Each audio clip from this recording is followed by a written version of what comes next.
Salut à tous, c'est Dimitri de la chaîne Survie Bois et Bushcraft. Aujourd'hui je fais une courte vidéo pour partager avec vous autres, amis bricoleurs, une petite astuce qui vous permettra de rénover vos bandes abrasifs et augmenter leur durée de vie en les décrassant.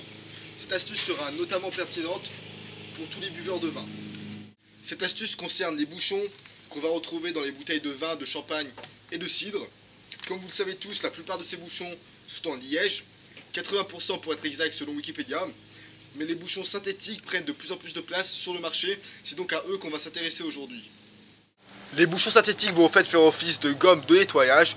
Donc pour ceux qui ne connaissent pas, les gommes de nettoyage vont permettre d'augmenter la durée de vie de vos bandes abrasifs en les décrassant de toute poussière, sciure de bois, traces de colle ou de résine. Ces bouchons synthétiques, tout comme les gommes de nettoyage, vont être efficaces contre les machines en fonctionnement, c'est-à-dire tout ce qui va être ponceuse à bande ou à disque. Vous allez pouvoir les utiliser pour décrasser des papiers à poncer tout simple, mais s'il ne sera pas en fonctionnement, ce sera à vous de frotter et ça sera beaucoup moins efficace. Je vais vous faire une petite démo sur la ponceuse à bande sur socle. Donc là, je ne vais pas la mettre en fonctionnement juste pour vous montrer ce que ça donne lorsqu'elle est à l'arrêt, puis je la mettrai en fonctionnement par la suite.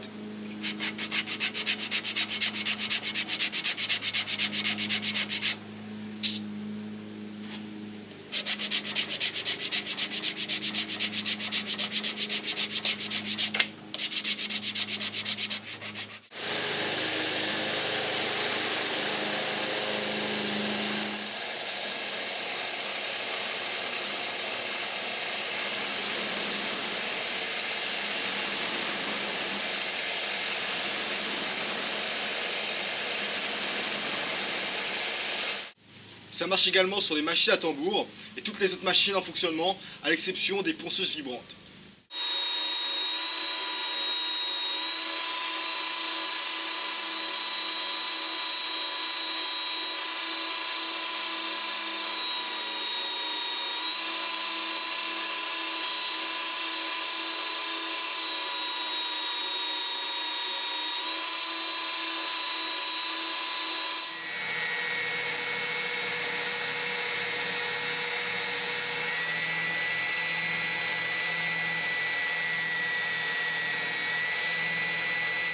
Les bouchons synthétiques ne sont certainement pas autant efficaces que les gommes de nettoyage, mais ils font quand même l'affaire et ils seront totalement gratuits pour ceux qui boivent du vin, bien évidemment.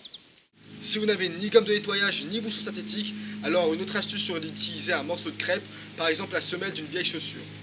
Ce sera tout pour cette vidéo. Vous savez maintenant comment économiser de l'argent en augmentant la durée de vie de vos bandes abrasifs.